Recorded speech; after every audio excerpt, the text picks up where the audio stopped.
Thank you to the organizers for this opportunity to speak today. The Faucet model of orgasm that we're developing is a graphic representation of cooperative concurrent neuronal excitation and inhibition.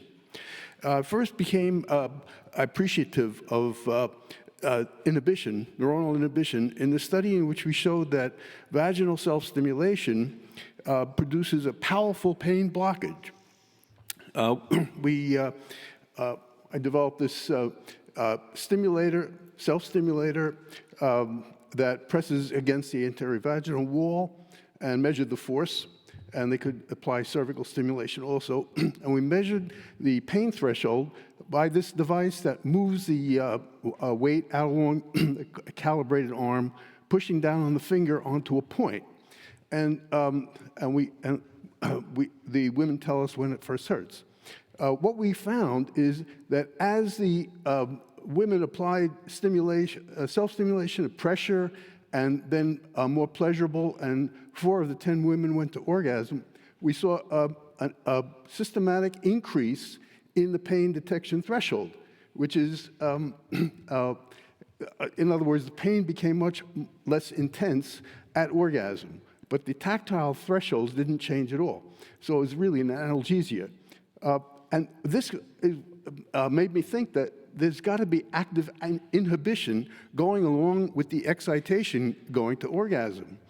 Another example of pain and orgasm connection is this study by Berwick and Light, in which they showed that anterior transection of the spinal cord bilaterally blocked the pain below the level of the injury, but it also blocked the women's ability to experience orgasms. At the same time, though, they could feel the genital stimulation with a powerful vibrator. They could feel the genital stimulation, but they couldn't experience orgasm. The common factor is the activation of the reticular formation by the spinothalamic pathway. And so that's the common factor seems to be arousal in pain and orgasm. This is an example of these individuals are experiencing orgasms, all of them. In our own studies with functional MRI, we see that as the genital self-stimulation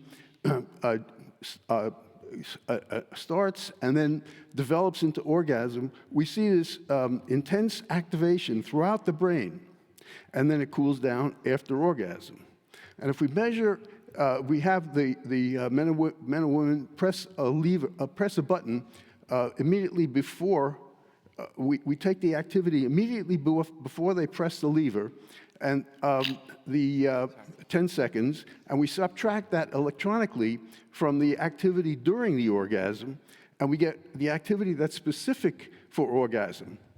And then, compared to a classical view of the pain regions, pain-sensitive regions of the brain, what we see is that of these 9 regions that are the classical pain-activated regions of the brain, we see the same exact regions activated during orgasm. So this suggests that there's a mutual inhibition between the activation, the genital stimulation, and the pain stimulation, and there are inhibitory neurons in each of these regions. The GABA and opioid interneurons are sandwiched between the two systems. And there's a lot of evidence that pain can inhibit orgasm, but we see the strong evidence that orgasm can inhibit pain. So thus, genital stimulation activates the pain system to a peak at orgasm. The inhibition makes it feel arousing and not aversive, and hence, orgasm is experienced as a non-aversive pain. Seems paradoxical. We diagram this as the increasing activation, increasing inhibition, reaching orgasm, and then an active in the male, the refractory period, but maybe the inhibition does not get as strong as women, so they can go on with multiple orgasms. But if the excitation exceeds the ability of the inhibition to cap it, then it's experienced as pain. With Erwin Goldstein and Cruz del Cerro in Spain, we developed this hot and cold water analogy, in which case the excitation, the neuronal excitation, neuronal excitation is the hot water, and the neuronal active inhibitory activation is the cold water. And if the excitation exceeds the cold, then it's painful. But this could be a low intensity, such as touching a hot stove. Whereas if the flow is increased, the number of neurons is increased, and the pain is perceived as much as agonizing. So that, using this analogy and simplifying it to the using a bar graph to the same representation, this is how we represent the leading up to orgasm, the combination of the excitation inhibition.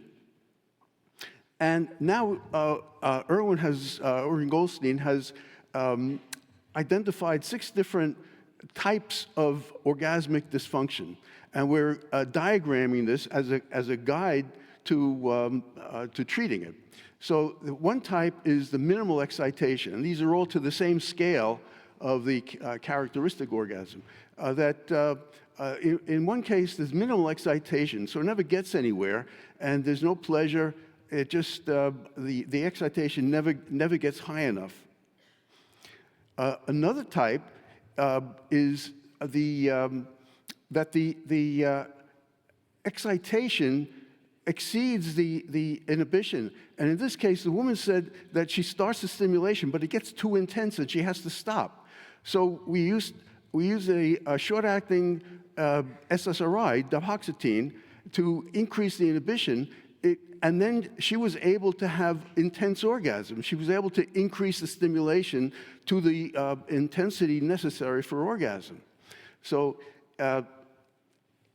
another type that we recognize is is minimal inhibition, minimal excitation and inhibition, in which case the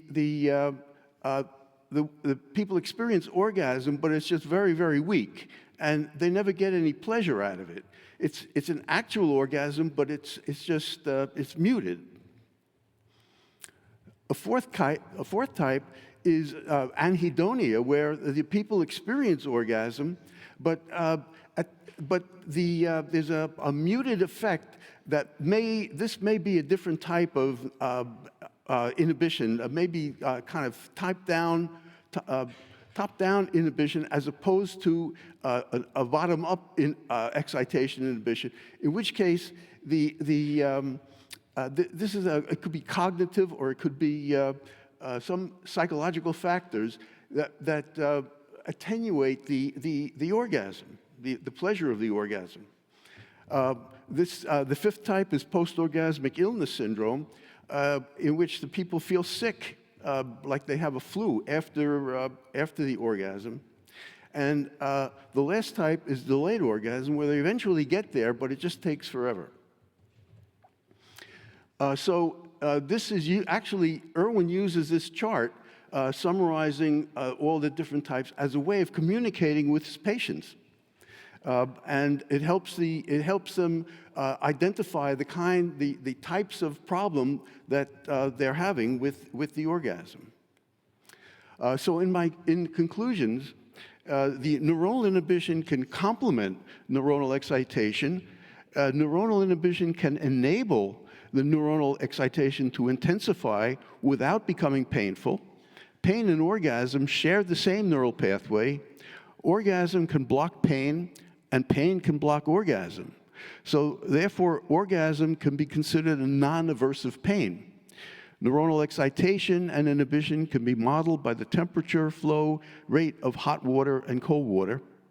The Faucet model can graphically represent the various orgasm dysfunctions and facilitates patient communication. and our model may provide a rational excitatory inhibitory pharmacological management strategy for orgasm dysfunction. Thank you.